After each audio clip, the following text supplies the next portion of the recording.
Meanwhile, in Canada, Bureau Chief Thomas Leckness tells us how heavy the pressure is on both sides to reopen the Canadian and U.S. border. Thomas. Thanks, Alan. You know, there's a lot to talk these days on both sides of the 49th parallel. That's the border between the United States and Canada. And did you know it's the longest undefended border in the world? It's almost 8,900 kilometers long. That's, let me see here, 5,500 miles. And has been closed to non-essential travelers for almost 15 months now. But there's pressure on both countries to reopen it. A lot of pressure from American politicians, a lot of the same pressure here from Canadian politicians, both on the government side and opposition side. The beginning of July is a target that many are aiming for. Now, there's two big holidays occurring then. Canada Day up here on July the 1st, and of course, Independence Day in the U.S. on July the 4th. Canadian politicians, particularly those from communities near the border, well, they're just calling on the government. Come on, guys, let's get moving on easing the restrictions. Businesses, especially those in the travel and hospitality sectors, well, they want action sooner than later, and it has to be soon if there's to be any hope of a summer tourism season in Canada. You know, up here, you just can't make it on domestic holidayers alone. There's just not enough of them. But not everybody's convinced it's a good idea. You ask Larry Lunchbucket out on the street, the public opinion polls, they're showing Canadians almost evenly split on the idea of border controls. Slightly more than half favor reopening the border by the beginning of summer, so that would be late June, beginning of July. But the rest, they want to wait until at least the fall, and some are saying, well, hey, maybe we should wait till the new year, January of 2022. You know, we're still seeing hotspots for COVID up here, and people have no appetite for a fourth wave because we ease up too soon. British Columbia's Premier, John Horgan, says, well, he hopes the border remains closed until late summer, early fall. That view, of course, not very popular with resort operators in his province. Ontario Premier Doug Ford, he's not any more popular with tourism people. He's saying definitely not. The borders are still too loose right now. He is opposing any reopening. Then there's Canada's top doctor, Chief Public Health Officer, Dr. Theresa Tam. Now, you might recall at the beginning of the pandemic, more than a year ago, she argued against border controls. Then a few months in, she changed her mind.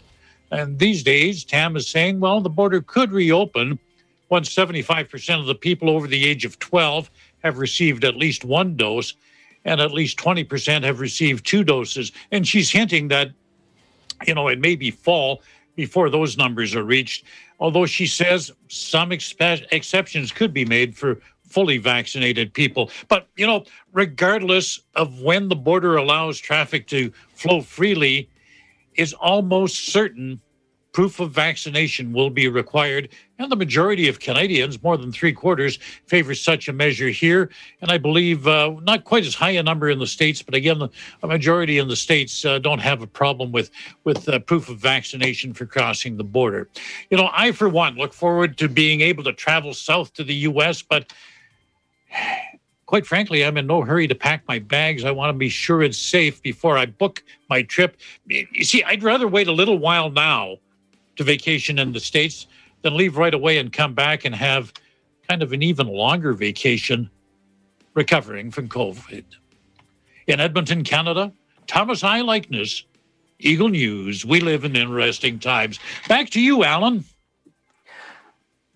You know, Thomas, part of the reason why the border is so undefended is because on the non-metric side, we haven't figured out yet really how long 8,900 kilometers are. So thanks for the conversion. We appreciate that. But speaking of, there's some good news. Just be careful when you drive up here, though. When you see 110 on the highway, that's only 66 miles an hour.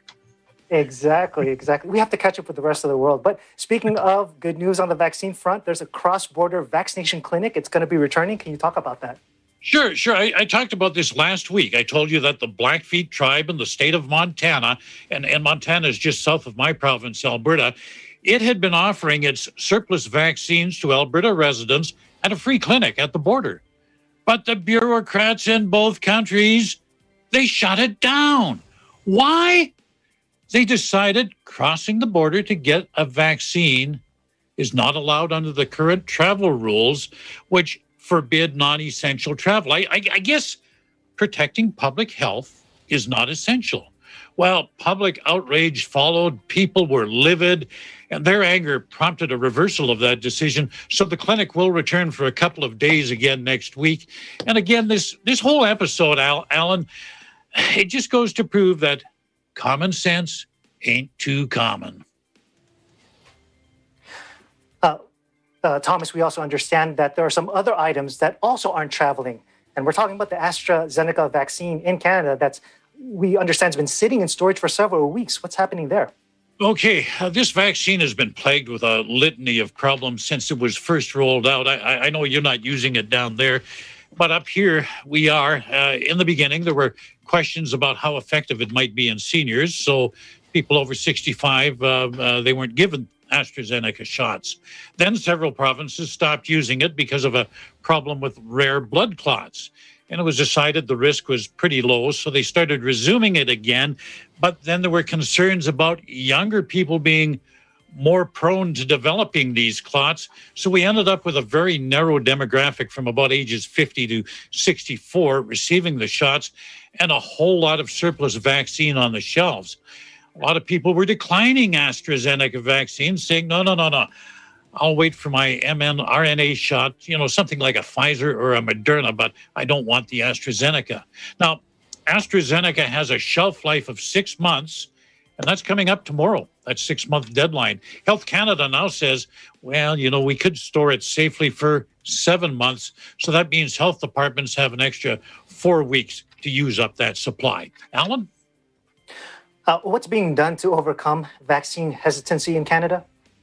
Well, Alan, some provinces, including my own, are taking a page out of your playbook down there and thinking about offering incentives. We've got about 60% of the population with at least one shot in the arm. Fully vaccinated people are somewhat rare because we have that 4-month wait between doses because of problems with the rollout in the beginning.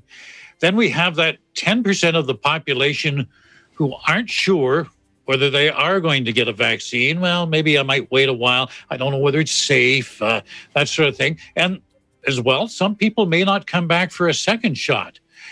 Consideration is being given to offering incentives, whether it be cash or merchandise vouchers, just something to kind of push them over the line is at the spitballing stage right now. I was talking to somebody today about second shots.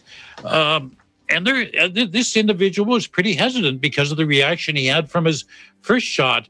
So again, for somebody like him, maybe an incentive might be enough to push him to get that second shot. Alan? That was Thomas Likeness in Edmonton. Thank you, Thomas, for that report. You take care, Alan.